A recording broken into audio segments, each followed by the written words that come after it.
Bloomberg Audio Studios. Podcasts, radio, news. This is the Bloomberg Daybreak Europe podcast, available every morning on Apple, Spotify or wherever you listen. It's Tuesday, the 13th of August here in London. I'm Caroline Hepker. And I'm Stephen Carroll. Coming up today, officials believe an increasingly likely attack on Israel by Iran could come as soon as this week. Ukraine makes further inroads into Russia as European gas prices spike. Plus, looking for yet another job, Elon Musk pitches a role for himself in a second Trump presidency during a glitchy conversation on his X platform. Let's start with a roundup of our top stories. US officials believe an Iranian attack against Israel may now come as soon as this week. Iran has threatened for days to retaliate after the assassination last month of Hamas leader Ismail Haniyeh while on a visit to Tehran. Here's White House National Security spokesman John Kirby. We share the same concerns and expectations that our Israeli counterparts have with respect to potential timing here. Could be this week. We're continuing to watch it very, very closely, and it is difficult to ascertain at this particular time if there is an attack by Iran and or its proxies, what that could look like. But we have to be prepared for what could be a significant set of attacks. Kirby's comments came as a US carrier strike group and guided missile submarine head to the region in a bid to deter hostilities. The last time Iran attacked Israel, it fired hundreds of ballistic missiles and drones, almost all of which were intercepted. Officials worry this time could be different, especially if an attack by Iran and its proxies in the region results in many deaths or injuries. Ukraine's military has taken control of 28 towns and villages in Russia's Kursk border region, according to an acting regional governor there. Alexei Smirnov made the comment in a televised meeting with Vladimir Putin and other defence officials before being abruptly cut off by the Russian leader. It's the largest offensive on Russian soil since the war began 2.5 years ago. Vladimir Putin says that they will continue to push troops back. There is already a response from Russian citizens. This is unanimous support for everyone who is in trouble, support for the army and an increase in the number of people willing to join our men, the fighters who heroically defend Russia with weapons in their hands. Vladimir Putin speaking there via a translator. European energy prices have surged due to concerns about Russian natural gas deliveries via Ukrainian pipelines to Europe. The route represents only about 5% of demand in Europe, but markets have been on high alert for disruption. Despite fighting near a key transit point, sources have told Bloomberg that both sides intend to keep gas flowing to Europe. A high-profile discussion between Elon Musk and Donald Trump started 40 minutes late, which the billionaire entrepreneur blamed on a cyber attack without providing evidence. During the 2-hour exchange on the X platform, Musk pitched a role for himself in a second Trump White House. The exchange covered topics including illegal immigration and electric vehicles. I think it would be great to just have a government efficiency commission that takes a look at these things and just ensures that the taxpayer money, the taxpayers' hard-earned money, is spent in a good way. And I'd be happy to help out on such a commission. I'd love it if it were formed. Well, you're the greatest cutter. Musk endorsed Trump for president last month, part of a shift that has seen the Tesla CEO publicly embrace right-leaning causes and candidates. His companies already boast sizable government contracts, but the entrepreneur is positioning for an even bigger role in Washington if Trump returns to power. Here in the UK, a government spokeswoman says that the Prime Minister would disagree completely with Elon Musk, who backed a post online by the Reform UK Party leader Nigel Farage that Starmer is a threat to free speech. It's the second time that Downing Street has publicly corrected the billionaire, who's been running a live commentary on Britain's unrest. Musk has used his platform to compare the UK to the Soviet Union and spread a conspiracy theory about two-tier policing. EU Internal Markets Chief Thierry Breton, meanwhile, publicly posted a letter to Musk on Monday, reminding him that in the context of recent events in the United Kingdom, his platform is required by the region's Digital Services Act to mitigate the amplification of harmful content. Well, the Prime Minister faces his next test in response to the riots, prosecuting those involved. More than 900 arrests have now been made for offences related to the riots. Bloomberg's James Woolcock has more. Swift justice. That's how ministers want to show the British public they are putting an end to a spate of riots. But criminal lawyers say it's impossible for them to take on more work. They point out more than a third of criminal legal aid solicitors have left the profession since 2011. Our legal reporter Johnny Browning has seen the crisis firsthand. The justice system is already on its knees. The court backlog is near the record levels it has been. It's well over 60,000 cases. If Keir Starmer, who used to run the UK's public prosecutions, can navigate the courts, he then faces a crisis in prisons, which are crammed to 98.3% of capacity. In London, James Woolcock, Bloomberg Radio.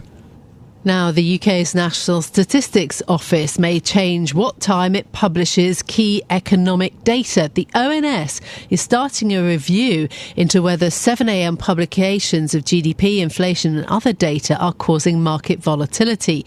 Some market participants blame the pre-market release time for turbulent trading by making overnight price gaps worse. Now, in a moment, we'll bring you more on the Middle East and also discuss Donald Trump's conversation with Elon Musk. But another story that we've been reading about this morning, our colleague Kate Crader has the latest edition of her CEO Diet series. It's in Bloomberg Business Week. She only sits a few desks away from us, so we get to see her quite often. She writes and ask her for recommendations, mainly, which I'm sure she tires of, but never complains. This week, she's been asking in a very August-themed newsletter what executives' favourite drink is while they're away from the office. Some of the examples: Jennifer Hyman from Rent the Runway talking about her spicy margarita being her favourite drink. Danny Weiner from Hexclad used to be a barman. He enjoys a vodka martini, although has very specific indications about what kind of olive should go into the martini for that. But very interesting, in those people that Kate spoke to, how many of them say they drink very rarely or not at all, and they're highlighting some alcohol-free beer choices and some seltzers as well that they choose to relax with friends. Yeah, I really like that story. Really good. I noticed that Pimm's wasn't on the list. Not enough British people involved. There you go, Caroline. Nice. All right. So, if you're interested in something a bit lighter this morning, you can have a read of that. To the Middle East now, where the US believes an Iranian attack against Israel has grown more likely and may come as early as this week. Our EMEA News Director Rosalind Matheson joins us now for more on this. Morning to you, Ros. What is the US saying now about the risk of an attack? Well, they are saying that their intelligence is also supporting this idea that an attack from Iran or some sort of retaliation from Iran is imminent and could come within days and possibly this week. And it's interesting, in fact, they're saying that because we're pretty much 2 weeks since the killing of this senior Hamas official in Tehran that Iran blames on Israel. And yet we haven't had that retaliation, even though every single day, it seems, Iran has been saying we will retaliate for this. But it does seem that now the intelligence is pointing towards this coming very soon, and Iran does intend to make good on its promise to do something as soon as this week. So certainly everyone seems to be poised for that. The question is, of course, what does that retaliation look like when it comes? Is it just a single attack, direct attack on Israel? Is it also Iran using its proxies around the region to strike at the same time through Hamas, through Hezbollah, and the Houthis, obviously, in Yemen? Is it a multi-pronged attack? But either way, what it seems to be is that Iran is also looking for something that's going to be calibrated and not going to set off that broader Middle East war. What diplomatic efforts are being made then to avoid an attack? Because obviously last time that Iran attacked, it was repelled with the help of Israeli allies. Well, that's right. And the US has made clear that it is willing to help Israel defend itself. But also you can see the efforts from countries in Europe and the US to sort of press everybody to wait and see how these talks go on a ceasefire over the war in Gaza. And they are due to happen on Thursday. We don't have a lot of details still about those talks, but everyone's dangling that possibility heavily, saying if you just wait, see if we can get a ceasefire finally in Gaza between Hamas and Israel, and will that be enough to placate Iran and ward off some sort of retaliation? That seems to be the heavy message coming from those allies. Have we heard anything from Iran through all of this? Well, pretty much every day Iran is saying we need to do something. We will have to retaliate. But they are saying they will retaliate within the boundaries of international law, whatever they mean by that, which is, again, a sense that they're saying they don't want to do anything that, further escalates things in the region. And they are sort of saying that they're aware of the broader tensions in the region. So the comments seem to be very similar every day, but also of the ilk that they themselves very much do not want that broader war. We've also heard from the ratings agency Fitch downgrading Israel over the war. So this is also having a financial impact.